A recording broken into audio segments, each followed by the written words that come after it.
the sweeties who will fill your life with joy. Some girls will break your heart, leave you crying on the street, destroyed. I don't need an overachiever. Good girls are your right now. Bad girls are just bad news. No. What I'm looking for is a special class of girl who can kick my ass. Need myself a River City girl. I might just die from River City girls. River City Girls knows exactly what it wants to be from the moment we boot it up. A spin-off adventure starring the love interests of the lead characters from the Kunio-kun franchise, ignoring previously established continuity in favor of a fresh new start. Sure, there are numerous references scattered all throughout, but make no mistake, from the American-Japanese fusion of aesthetics to the Saturday morning cartoon-like humor, though it shares the name River City, Girls is its own thing entirely. And though the first game does a wonderful job of balancing its dramatic elements with the comedic tone, its sequel has a tendency to overindulge in its humor. This is best illustrated by the constant fourth wall breaking. They probably have better odds just waiting for us at the top rather than attacking us in here in waves. Yeah, probably, but I know that's gonna happen. You know, mentioning the absurdity of fighting in elevators and how often beat-em-ups have us fighting in elevators doesn't change the fact that we're still fighting in elevators. This is just one example, but this happens so often in River City Girls 2 that it really took me out of it all. Which is a shame because in so many ways the narrative structure and tone of River City Girls 1 was riveting, rambunctious, and it radiated with a rhythm so rare it really resonated with me. By no means is River City Girls 2 a bad game, quite the contrary. From a gameplay standpoint, it far surpasses its predecessor. But when it comes to the story and tone, 2 could take some notes from what came before.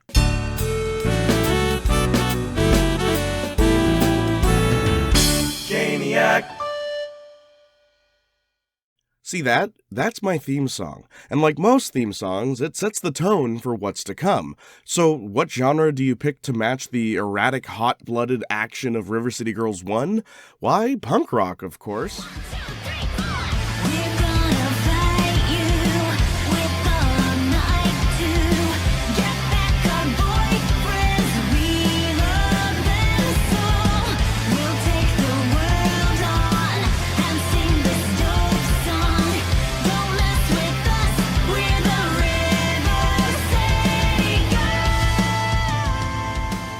The lyrics give all the exposition needed to enjoy this beat-em-up.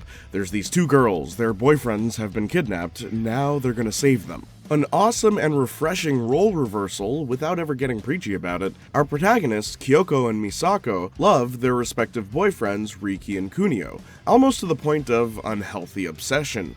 Whenever the girls talk about Riki and Kunio, their descriptions of them are actually pretty vague, and at times superficial. They're quick to jump to the boys' defense whenever someone speaks negatively about them, but the only time we, the audience, are presented an idea of what their relationship is like is in the opening cinematic.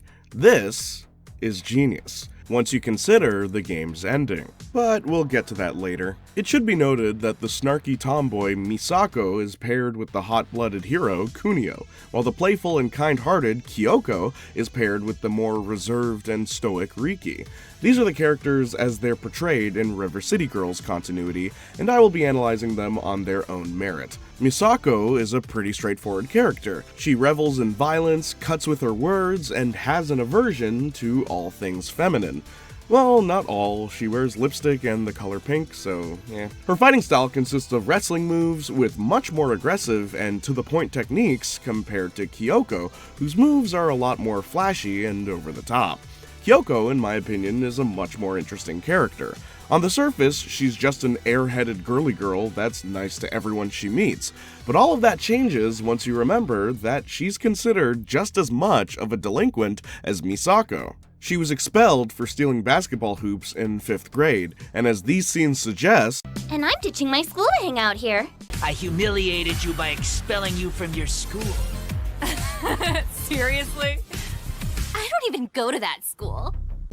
Here lies Misako, killed by numbers. I don't even go to this school. school. She skips school frequently enough for others to think that she's part of another one. She may not prioritize fighting, but she's been in enough fights to have grown accustomed to them. Honestly, it's a unique take on the ditzy stereotype we're so used to seeing. And having these two banter with each other provides the right amount of levity needed as the player progresses through the game. The characters are funny, but they take their goals very seriously. The girls get a message saying their boyfriends have been kidnapped. To find them, they follow clues given by NPCs, usually voiced by YouTubers. Put me in River City Girls 3. Along the way, they fight a giant bully in the school, a psychic stalker on the rooftop, a famous clothing designer in a factory, a Double Dragon reference in a train station, a rock star during her concert, ultimately concluding with the daughter of a gang leader in a prestigious building. Altogether, this may sound random, but what keeps this narrative from being nothing more than a bunch of action set pieces is how it's structured. Escalation is the basic storytelling device used for this game. We start in a school, a small place commonly associated with youth, liveliness, and innocence, and we conclude in the Sanwakai Tower, where criminals are free to indulge in whatever immoral activity they please. These delinquent girls end up in criminal territory, all in the name of love.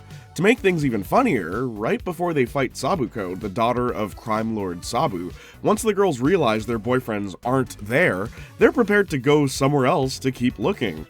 This is after basically wiping out an entire gang, mind you.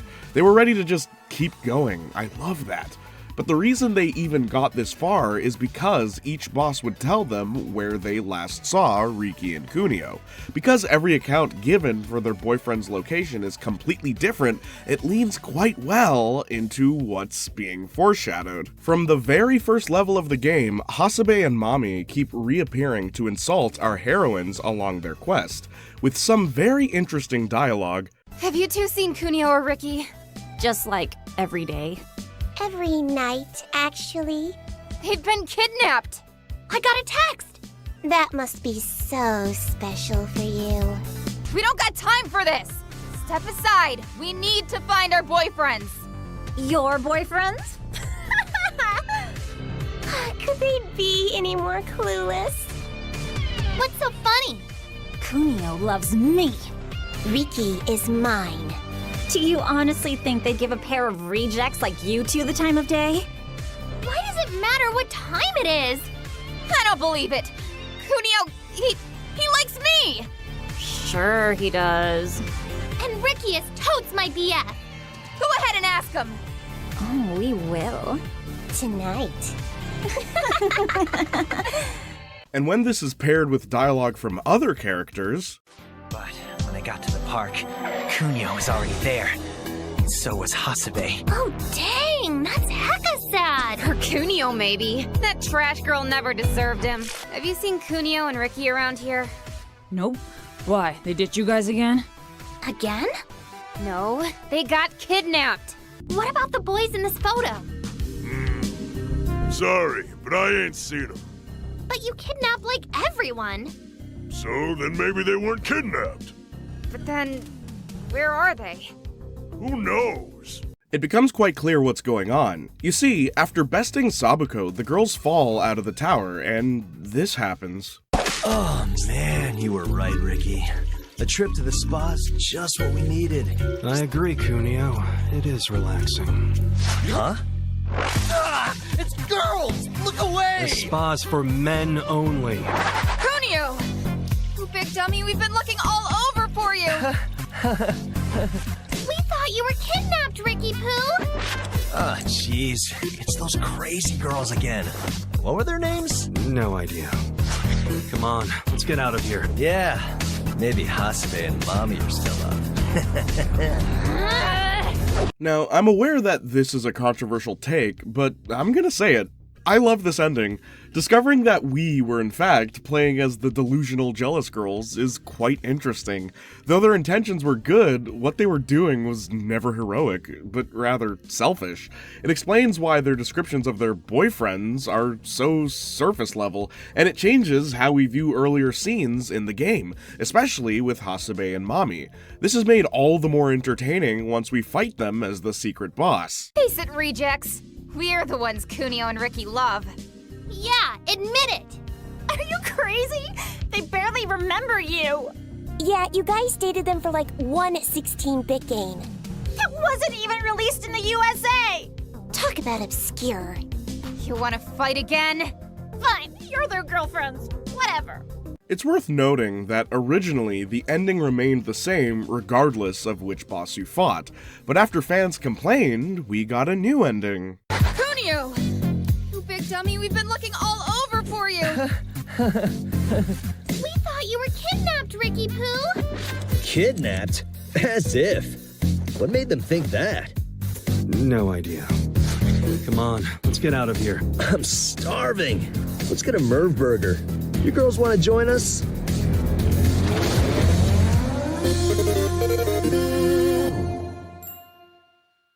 The problem with this new ending is it completely ruins all the foreshadowing.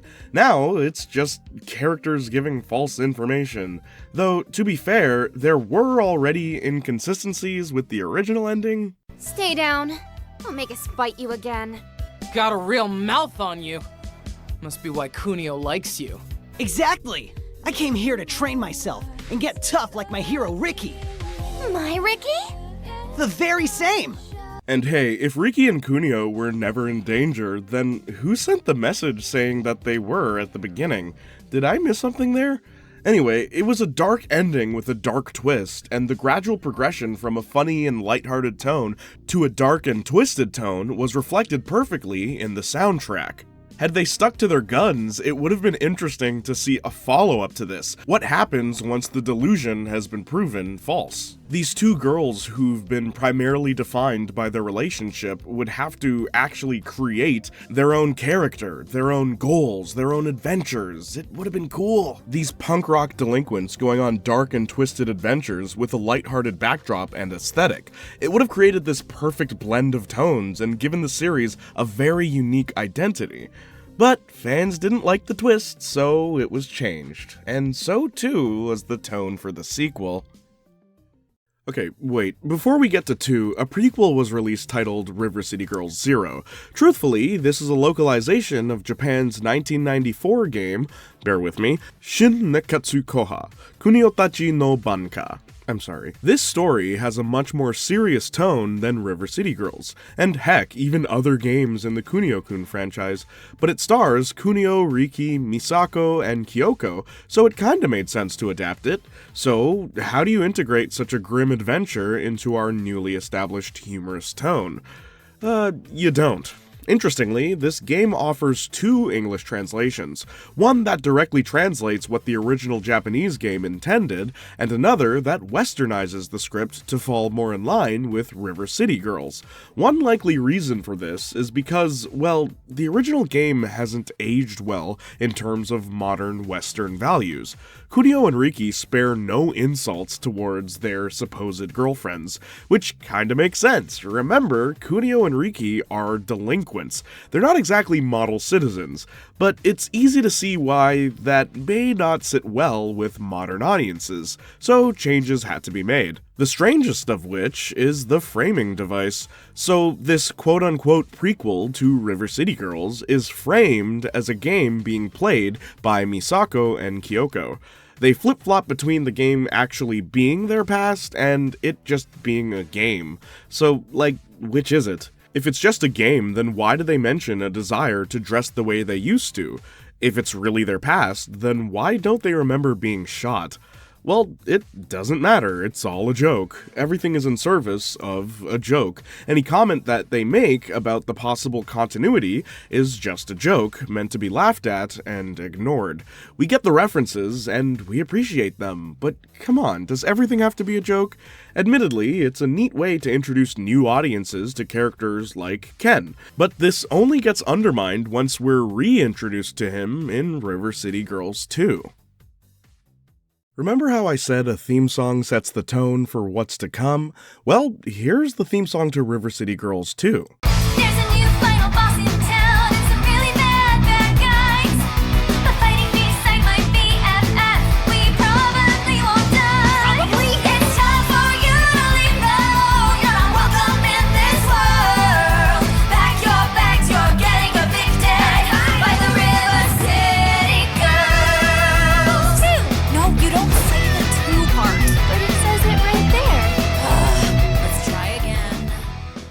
We get a new rock song, but now the lyrics are a lot more comedic. Now it's making a direct reference to the final boss being a final boss. There's new threats in the city, and our heroes are tasked with getting rid of them.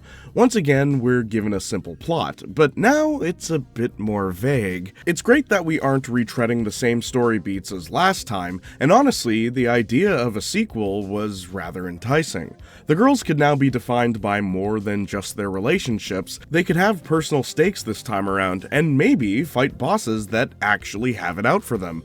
Fortunately, this game checks all those boxes, and even goes a step further by having most of the bosses work for the same person this time.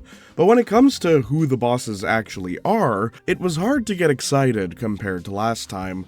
We have Suiko, a social media influencer who can warp reality into her profile page, full of references to numerous beat-em-ups. We have Primo, a celebrity chef who uses food to mind control students at River City High, whose boss fight contains confession camp-style commentaries between phases. And we have a witch named Blair. Get it? These three were hired by Sabu's adopted son, Ken, who's also a boss. Sabu adopted him in River City Girls 0 because he looked like Kunio. That way, they could frame Kunio at the beginning of the game. In 0, Ken is a dangerous threat, with an unwavering cold-hearted attitude, whose fighting skills are on par with Kunio and Riki. But here, he's portrayed as a spoiled brat that would rather have others do the fighting for him. Honestly, I don't hate this interpretation, but I can't help but wonder if this change was only made to be yet another joke. Like, seriously, in River City Girls 0, when a gun is used by anyone, it's no laughing matter. So it was surprising to see Ken using a gun here, but when he uses it, it's not taken very seriously. You two aren't half bad. Well, yeah, I mean, we told you. Maybe he's got wax in his ears. He does look a little grimy. Allow me to put a bullet between yours! Between our what? Eyes, maybe? Ears! Between your ears? You just said ears, so that's why I'm gonna shoot you now! Maybe he does got wax in his ears. A bullet between the ears? That's not a saying. Apparently, Ken brought these three bosses together after Sabuko messed up at the end of the previous game. Yeah, this game picks up right where River City Girls 1 left off, but instead of following Misako and Kyoko, we follow Sabuko, which is pretty cool. After bringing shame to her family, her father Sabu decides to take matters into his own hands. After that, Kyoko and Misako are kicked out of school by Ken, and... Well, at least we finished the school stage quicker this time. What do you mean? Nothing. Attempt at meta humor. Expect a lot of attempts throughout this game. You know, in the original game, I could only think of 2 moments that the characters would break the fourth wall, but here, it's everywhere. Anyway, the girls go to Kyoko's house to play video games for 2 months, causing them to lose their XP and forget their super moves from the previous game. They know the Yakuza have taken over their school, but that's not what gets them off the couch. Kyoko's mother tells them a sequel to one of their favorite video games is available at the mall, and boom, the game starts. You know, the first game didn't really go into the girls' hobbies. A lot of that was implied by their fighting moves. Misako clearly likes wrestling, and Kyoko seems to enjoy sports. But I would have never guessed that the girls were gamers. Sure, in River City Girls 0, they play the game we're playing, but that was just a framing device. Kyoko doesn't even seem to know much about video games during the cutscene. So, were they made gamers to appeal to the people playing as them? Anyway, the girls go after their video game and learn about the Yakuza taking over the city, so they decide to stop the Yakuza all over the place. Now, this sounds like a good setup for a high-stakes battle. We're saving the city, for crying out loud. But as I mentioned before, most of the bosses are just played for laughs. Heck, some of them don't even seem interested in what's going on at all. Aside from the 4 bosses I mentioned earlier, we also have Provi, a returning character from River City Underground. We can play as her after defeating her. I love her new design, good to see her again. Also returning is Marion. Yeah, Double Dragon's Marion. Like Provi, she becomes playable once we defeat her. Gotta say, whoever wrote Marion being in a throuple with Billy and Jimmy is a genius. It's funny, and it explains a few things. And then we fight Ken again, this time with the Ryu brothers, ultimately concluding with a fight against Sabu, this time in the basement of Sanwakai Tower. Sabu, the criminal overlord. Sabu, arguably Kunio's biggest villain. And how do the girls react to him? Who's the glowing dude? And why is he like super ripped? I think it's Sabu, but like jacked up on coffee or magic or something. Your words have no effect on me. With the serum in my veins, my strength has been magnified to such a magnitude that... You think it's the dark arts? Like that creepy Yamada kid? Hey, yeah, maybe. Unless it's just some old person thing. He is pretty old. Old people glow with magic? Excuse me.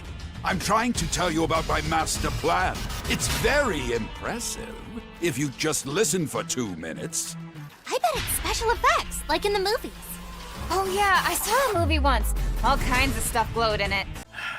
What is this, the MCU? To top it all off, here's how the game ends. Ooh, get him! Punch that vampire! VP2 is so much better than the first game. Doorbell. I'll get it. Huh? What are you two doing here? Did you really think we'd miss this adventure? Yeah, get up, losers. It's time for a rematch. But we already finished. Yeah, Sabu's beaten up, his empire's in ruins. The end. You idiot! I told you we should have come straight here. It was your idea to stop for smoothies on the way, Hasabe. You know I get low blood sugar, Mommy. Looks like we beat the game. So what now? You wanna play through again? You're on. I like River City Girls, I really do. I like the freeform and creative combat, the innovation of jump canceling. I love the attention to detail, like how Kyoko holds her skirt down when she's falling, or how every character has a unique phone and wallet when entering stores. I like everything about River City Girls, except the tone of its story. Having jokes is fine as long as it's not at the expense of its narrative. Because if none of the characters are taking the game seriously or care about what's going on, then why should we?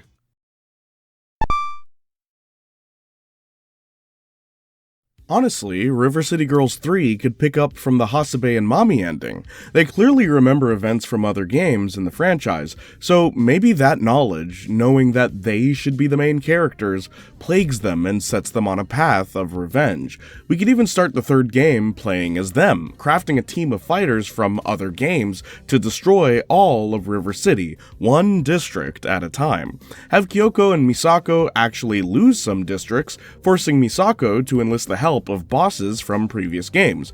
Maybe this causes tension between the two and their friendship is put to the test. It'd be so cool. But we probably won't get that. Who knows? All I know for sure is that you should totally be following me on my social medias, but especially Twitch if you want to see me livestream. I already played this game with my best friend, but hey, if they make another River City, we'll definitely play that one too. If you enjoy hearing my voice, be sure to check out the Junior and Marcus Talk podcast, where me and my best friend talk about just about anything. If you want to talk to other fans of the things we talk about on this channel, be sure to follow the Discord. I also have a backup channel in case anything happens to this one. And finally, be sure to check out the merchandise. The link to everything I just listed will be in the description down below. So, what did you think of River City Girls 1, 0, and 2? Let me know in the comments, and I'll be sure to check out what you have to say. Until then, I'll leave you with this.